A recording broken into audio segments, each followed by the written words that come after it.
Hey sewing friends, so I'm a little bit late on my Friday video, so this is just going to be a really short, sweet, one take only video to give you a little bit of an update of where I am on my retirement module that I talked about in my last video. And if you haven't seen that, I'm going to try and link it here so you can go back and watch that video and then come back and watch this one if you'd like. I've never done that before. So if that link isn't there, I apologize in advance, but I'm pretty sure I can get it done up there, but we'll see.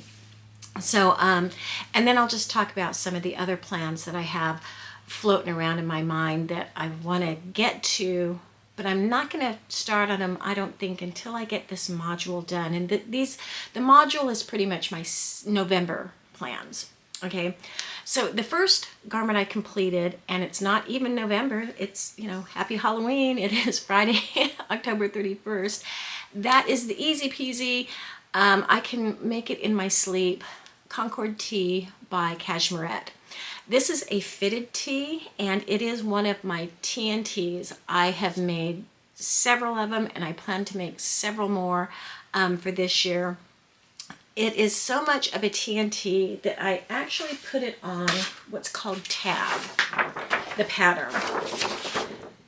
And I only do this with patterns that I make frequently, because this one, for example, I guess I don't want to have to print out the pattern, tape it together every time I want to make a Cashmerette Concord Tee, do the adjustments, that's too much work. And I suppose I could trace it out, do the adjustments, and then have it, fold it up. But then when you have to get it out and iron the, it's just a lot easier to have it on what they call tag, which is not quite a cardstock, but it is definitely heavier than paper. And I've already done the adjustments. For instance, my sway back adjustment has already been in here. I have the seam allowance, I have the sizing, all the information.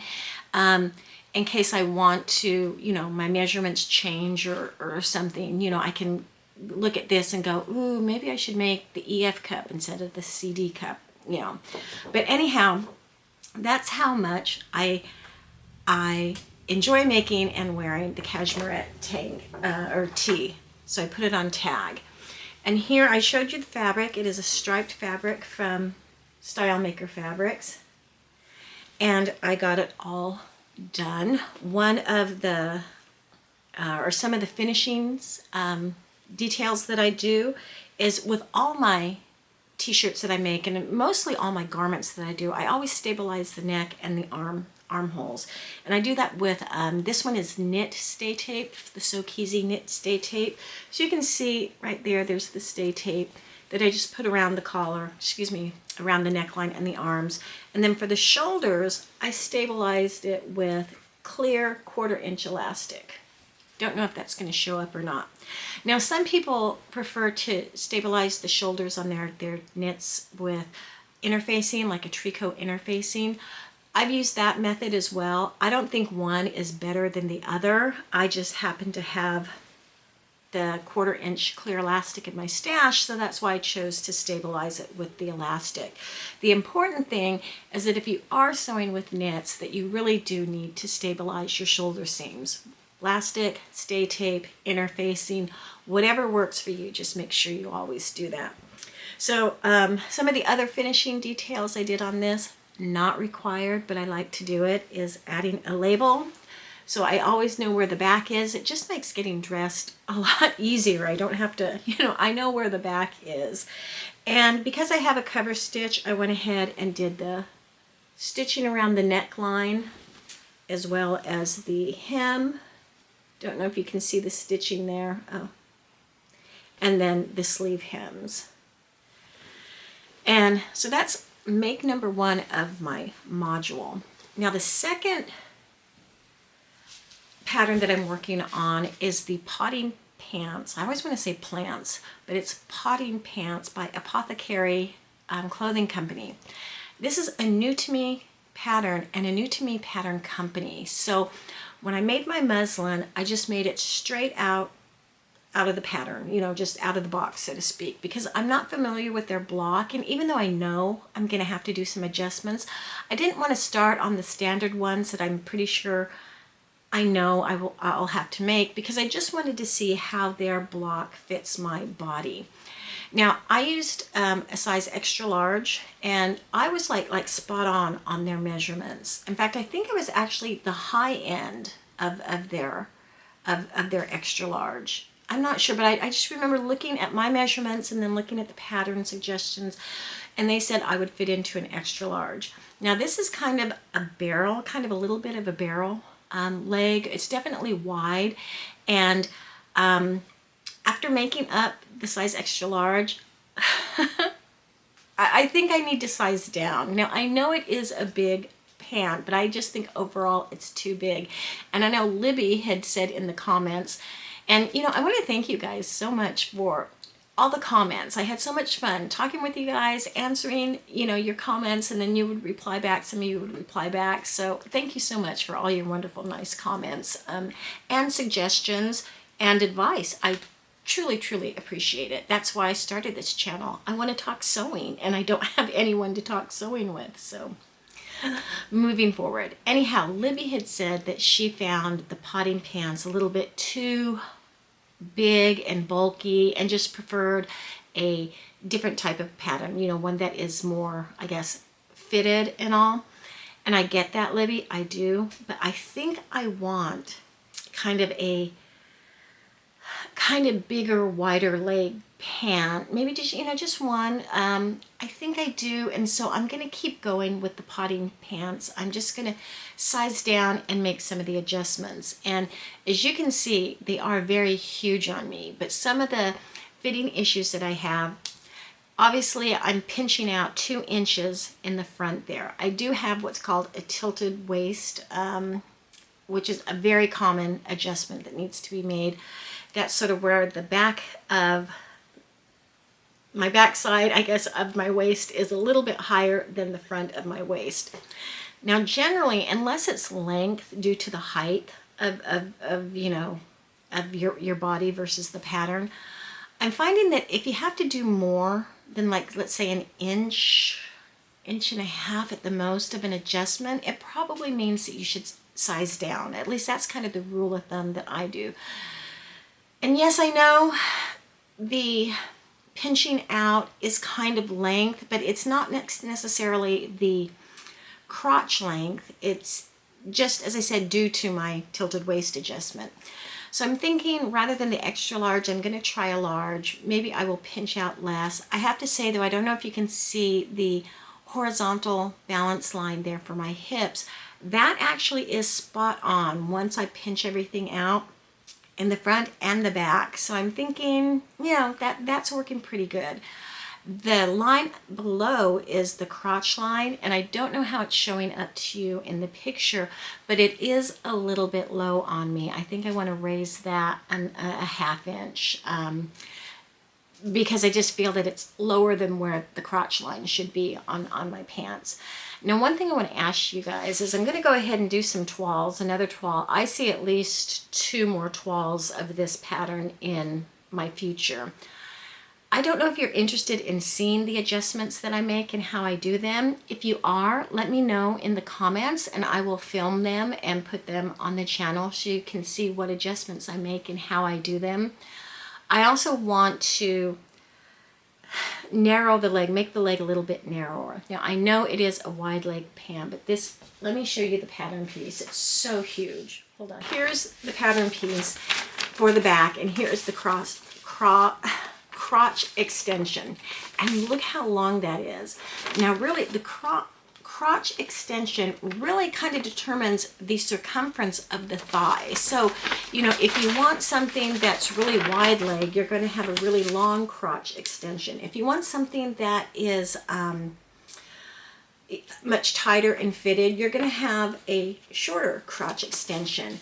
And this one, I think I really want to bring in probably a good, like, 2 inches maybe, just because, yes, I do want the wide leg pant, but they are so wide on me and the way it fits because I have a kind of a flat bottom.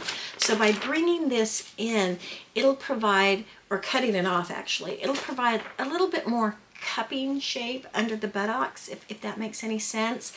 So yeah, I'm gonna have to really experiment with this pant. And Libby, you might be right. It just might be that I'm going to do so many adjustments that I'm not even really ending up with anything that resembles the potting pant. You know, we'll have to see.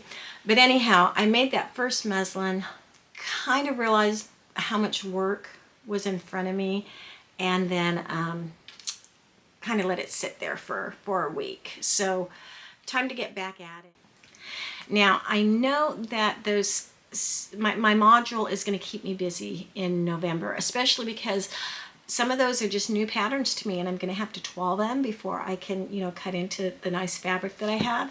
Which, by the way, I got an email from Merchant Mills. The fabric that I ordered looks like it should arrive tomorrow. Yeah, tomorrow. If not, you know, it'll probably be Monday. So I'm anxious to get started on the worker trousers and the overshirt because I've been waiting for that fabric to come in.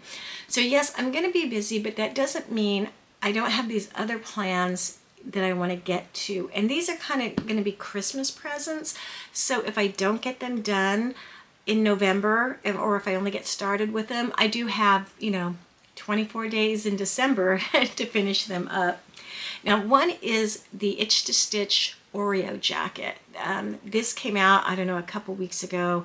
And as soon as I saw it, I just fell in love with that. I was looking at some flannel because I wanted to make one either in a corduroy or a flannel, but I couldn't find anything that I liked. But I thought that would be a nice Christmas present for my daughter.